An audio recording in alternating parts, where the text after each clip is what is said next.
12 1 calendar. তোমার জন্মদিন কবে? তুমি কোন মাসের কোন তারিখে জন্মগ্রহণ করেছ? তোমার বন্ধুদের জানাও। আমার জন্মদিন 27 আষাঢ় 1412 বঙ্গাব্দ। বাংলা সালের তৃতীয় মাস হল আষাঢ়। তোমার জন্মদিন কবে? বাংলা ক্যালেন্ডার। ডান পাশের বাংলা ক্যালেন্ডারটি নিয়ে আলোচনা করি। 1.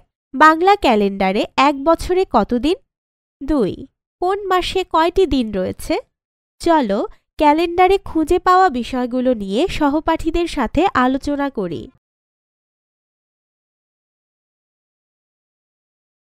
ক্যালেন্ডারে বাংলা সন 1421 এর মাঘ মাসটি দেখি এবং এ থেকে কি কি খুঁজে পাওয়া যায় তা শ্রেণীতে আলোচনা করি।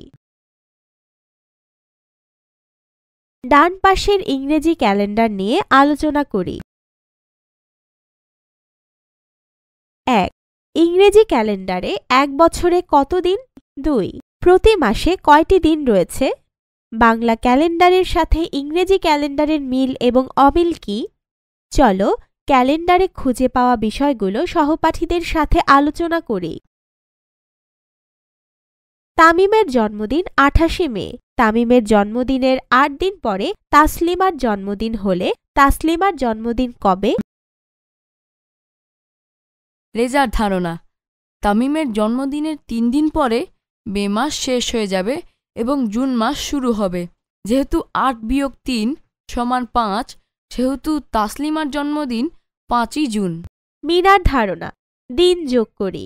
28 + 8 = 36। যেহেতু মে মাসে 31 দিন রয়েছে সেহেতু তাসলিমার জন্মদিন হবে 36 - 31 = 5ই জুন। 1. ইংরেজি বছর 2012 খ্রিস্টাব্দের এবং বাংলা 1418 থেকে 1419 বঙ্গাব্দের ক্যালেন্ডারটি খেয়াল করি এবং নিচের প্রশ্নগুলোর উত্তর দেই। 1. ইংরেজি সাল 2012 এর মার্চ মাসের দ্বিতীয় শনিবার বাংলা সালের কত তারিখ ছিল তা লেখো। 2. বাংলা সাল 1419 এর বৈশাখ মাস ইংরেজি সালের কত তারিখে শুরু হয়েছিল তা লেখো। 3. 3রা মার্চ শনিবার এর 35 দিন পরের দিনটি কী বার ছিল? 4. 13ই ফেব্রুয়ারি সোমবার এর 21 দিন পরের দিনটি কী বার ছিল? 1 এপ্রিল রোববার এর 50 দিন পরের দিনটি কী বার ছিল? ফেব্রুয়ারি 2012-তে কত দিন ছিল? 12-2 অধিবর্ষ, দশক, যুগ এবং শতাব্দী। অধিবর্ষ হল এমন একটি বছর যে বছরে ক্যালেন্ডার বছরের সাথে ঋতু বছরের সমন্বয় স্থাপনের জন্য একদিন বেশি থাকে। 4 দ্বারা বিভাজ্য বছরকে অধিবর্ষ বলা হয়। তবে খ্রিস্টীয় সালের একক ও দশক স্থানীয় অঙ্ক দুটি শূন্য হলে অধিবর্ষ হবে না। তবে যদি 400 দ্বারা বিভাজ্য হয় তাহলে অধিবর্ষ হবে। ইংরেজি 2012 সালটি অধিবর্ষ। অন্যান্য অধিবর্ষ খুঁজে পাওয়ার জন্য শ্রেণীতে আলোচনা করি।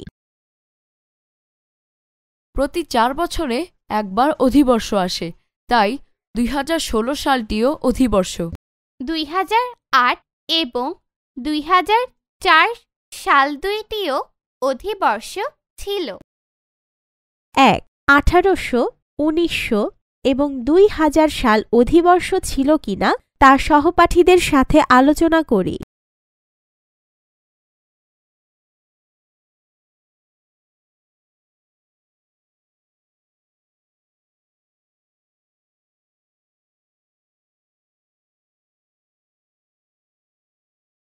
অধিবর্ষ নয়।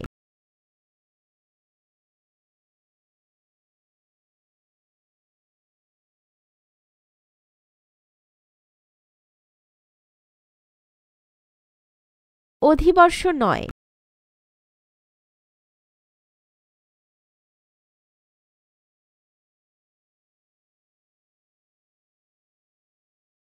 অধিবর্ষ। 1. নিচের সালগুলোর ফেব্রুয়ারি মাস কত দিনে ছিল?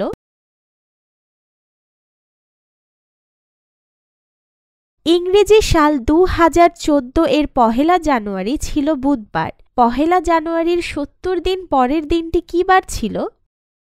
2014 সালের 29 জানুয়ারি ছিল বুধবার, যা 1 জানুয়ারির 7 গুণ 4 দিন পর ছিল।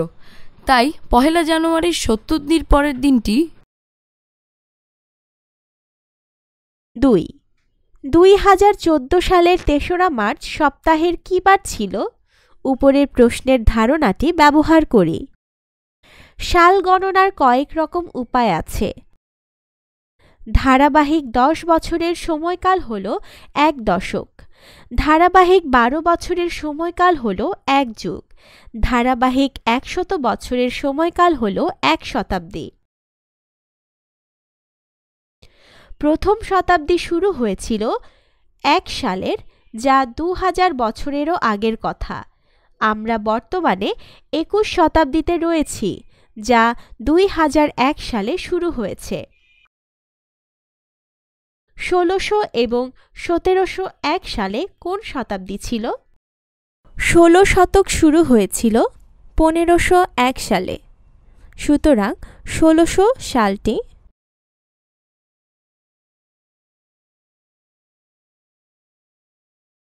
নিচের প্রতিটি সাল কোন কোন শতাব্দীর? 12-3 সময়ের রূপান্তর। উদাহরণ 1, সেকেন্ডে রূপান্তর করি। সমাধান।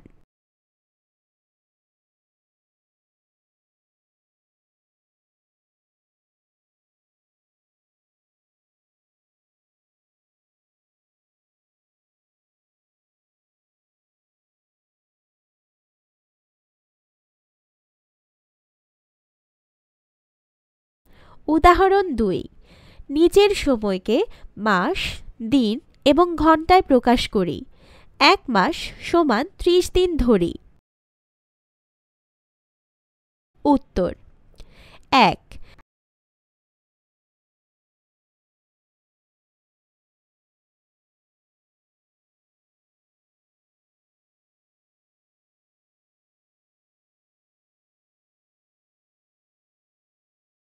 নিচের প্রশ্নগুলোর উত্তর দাও।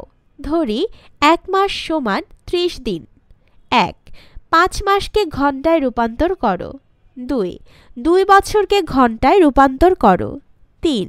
12 বছর 5 মাসকে দিনে রূপান্তর করো। 4.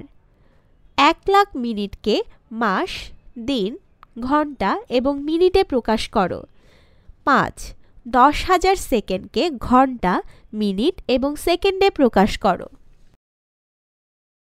12-4 24 ঘন্টা সময়সূচি। 24 ঘন্টা সময়সূচিতে রাত 12টার পর থেকে পরদিন রাত 12টা পর্যন্ত 24 ঘন্টা সময়কে এক দিন ধরা হয়, যা 24টি ঘন্টায় বিভক্ত। 24 ঘন্টা সময়সূচিতে ঘন্টা ও মিনিটকে 2 অঙ্কে প্রকাশ করা হয় এবং ঘন্টা ও মিনিটের মাঝে কোলন ব্যবহার করা হয়। আমরা কোন সময় কোন কাজ করি তা শ্রেণীকক্ষে সহপাঠীদের সাথে আলোচনা করি, যেমন ঘুম থেকে ওঠা, খেতে যাওয়া, ঘুমাতে যাওয়া ইত্যাদি 24 ঘন্টা সময়সূচিতে প্রকাশ করি। আমি প্রতিদিন সকাল 7টায় উঠি এবং রাত 10:30-এ ঘুমাতে যাই। গতকাল আমি 1:15-তে দুপুরের খাবার এবং 8:40-এ রাতের খাবার খেয়েছি। নিচের ছকটিতে 24 ঘন্টা এবং 12 ঘন্টা সময়সূচির পরস্পর রূপান্তর দেখানো হয়েছে। 24 ঘন্টা সময়, 12 ঘন্টা সময়, পূর্বাহ্ন, অপরাহ্ন। উদাহরণ: 24 ঘন্টা সময়সূচিতে পূর্বাহ্ন এবং অপরাহ্ন ব্যবহার করা হয় না। নিচের 12 ঘন্টা সময়সূচিতে লেখা সময়কে 24 ঘন্টা সময়সূচিতে প্রকাশ করি। নিচের 24 ঘন্টা সময়সূচিতে লেখা সময়কে 12 ঘন্টা সময়সূচিতে প্রকাশ করি। নিচে ট্রেনের সময়সূচি দেখে প্রশ্নগুলোর উত্তর দাও। 1. মহানগর প্রভাতী কখন ব্রাহ্মণবাড়িয়া ছাড়ে? 2. কর্ণফুলী এক্সপ্রেস কখন চট্টগ্রামে পৌঁছে? 3. ঢাকা থেকে চট্টগ্রামে সবচেয়ে কম সময়ে পৌঁছানোর জন্য কোন ট্রেনটি ব্যবহার করতে হবে? উত্তরের সপক্ষে যুক্তি উপস্থাপন করো। অনুশীলনী 12। 1. নিচের মাসগুলোর দিন সংখ্যা লেখো। 2. ক্যালেন্ডার সম্পর্কিত নিচের প্রশ্নগুলোর উত্তর দাও। 3. নিচের সালগুলোর ফেব্রুয়ারি মাসে কত দিন ছিল? 4. 2012 সালটি অধিবর্ষ ছিল। 1 জানুয়ারি 2012 রবিবার হলে 31 ডিসেম্বর 2012 কী বার ছিল? 5. নিচের সালগুলো কোন শতাব্দীর? 6. নিচের প্রশ্নগুলোর উত্তর দাও। ধরি 1 মাস সমান 30 দিন। ক. 10 বছরকে দিনে প্রকাশ করি। খ. 1000 ঘন্টাকে মাস, দিন এবং ঘন্টায় প্রকাশ করি। 7. নিচের 12 ঘন্টা সময়সূচিতে লেখা সময়কে 24 ঘন্টা সময়সূচিতে প্রকাশ করো। 8. নিচের 24 ঘন্টা সময়সূচিতে লেখা সময়কে 12 ঘন্টা সময়সূচিতে প্রকাশ করো। 9. একটি ট্রেন কোনো শহর 11:50 ত্যাগ করে 12:25 গন্তব্যে পৌঁছায়। ট্রেনটি কত ঘন্টা এবং কত মিনিট ভ্রমণ করল?